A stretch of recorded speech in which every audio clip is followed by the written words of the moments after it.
ঈদের দিন সকাল থেকে সন্ধ্যা পর্যন্ত কি করেছিলাম না করেছিলাম সব কিছুই শেয়ার করেছিলাম। এখন শেয়ার করতে যাচ্ছি ঈদের দিন সন্ধ্যা থেকে রাত অবধি পর্যন্ত কি করেছি না করেছি সব কিছুই। হে এভরিওয়ান, আসসালামু আলাইকুম। কী অবস্থা সবার, কেমন আছো? আলহামদুলিল্লাহ আমি অনেক বেশি ভালো আছি। গাইস, আমার বাসায় চলে এসেছে আমার কাজিনরা আমার সাথে দেখা করতে, ইভেন আইরামুনের সাথে দেখা করতে। আইরামুনের ফ্রেন্ড কাজিন দুইটাই বলা চলে।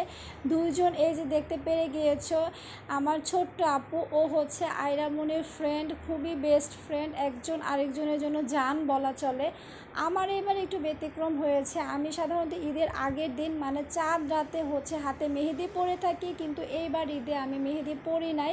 আমি একটু চিন্তা ভাবনা করে দেখলাম, যেহেতু কোরবানির ঈদ, অনেক কাজ থাকে, অনেক দেখা গেছে যে পানির কাজ থাকে, অনেক ওয়াশের কাজ থাকে, এজন্য হচ্ছে আমি মেহেদিটা লাগাই নাই, মেহেদিটা উঠে যাবে এই ভয়ে।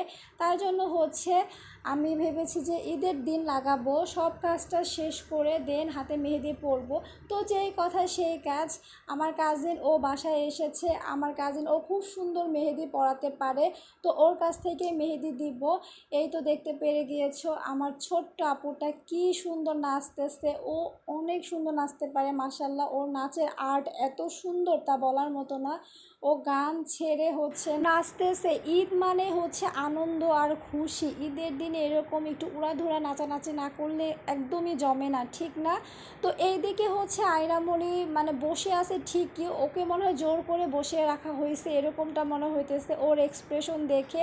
ওর ফ্রেন্ড নাচানাচি করতেছে, ওর কি আর ভাল লাগে, এত জোরে সাউন্ড দিয়ে গান বাজানো হইতেছে, ওরও নাচার মুড চলে আসছে, কিন্তু নাচতে পারতেছে না, ও বসে আছে মেহেদি দিতেছে।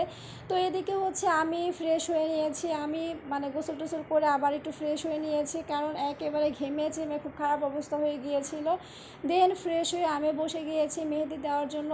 গাইস, এই তো আমাকে মেহেদি দিয়ে দিচ্ছে। রাত হয়ে গিয়েছে, একটু বাহিরে যাব, মানে বুঝতেছে না কি করব না করব, সব কিছু শেষ করতে করতে এবারের ঈদের দিনটা যে কিভাবে শেষ হয়ে গেল বুঝতেই পারলাম না, কিভাবে যেন রাত হয়ে গেল সব কাজ শেষ করতে। ঘড়ির টাইম ছিল রাত 9টা।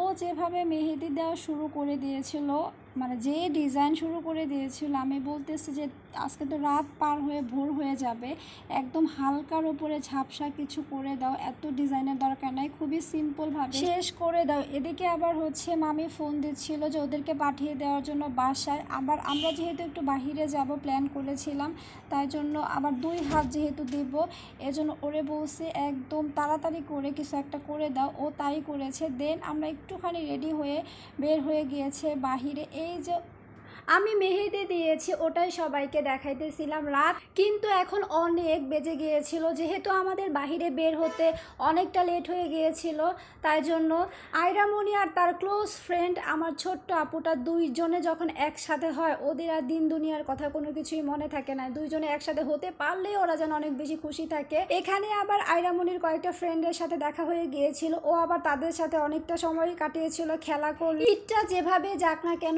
আলহামদুলিল্লাহ আমরা অনেক বেশি আনন্দ করে কাটিয়ে দিয়েছি। এখানে আমরা অনেকটা সময় ছিলাম, সবাই মিলে গল্পগুজব করেছি, অনেক মজা মাস্তি করেছি।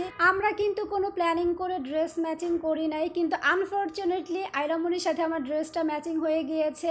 আমাকে ড্রেসটা গিফট করেছে আমার কাজিন, আর ওকে আমি এই ড্রেসটা কিনে দিয়েছি। দেখি কালার, ডিজাইন, কম্বিনেশন সব কিছু ম্যাচিং হয়ে গিয়েছে। ওরা আমাদেরকে টাটা বাই বাই দিয়ে দিল। আজকের মতো এ পর্যন্ত, দেখা হবে পরবর্তী ভিডিওতে। পরবর্তী দিনগুলো আমি কিভাবে কাটিয়েছি সব কিছু শেয়ার করার জন্য চলে আসবো।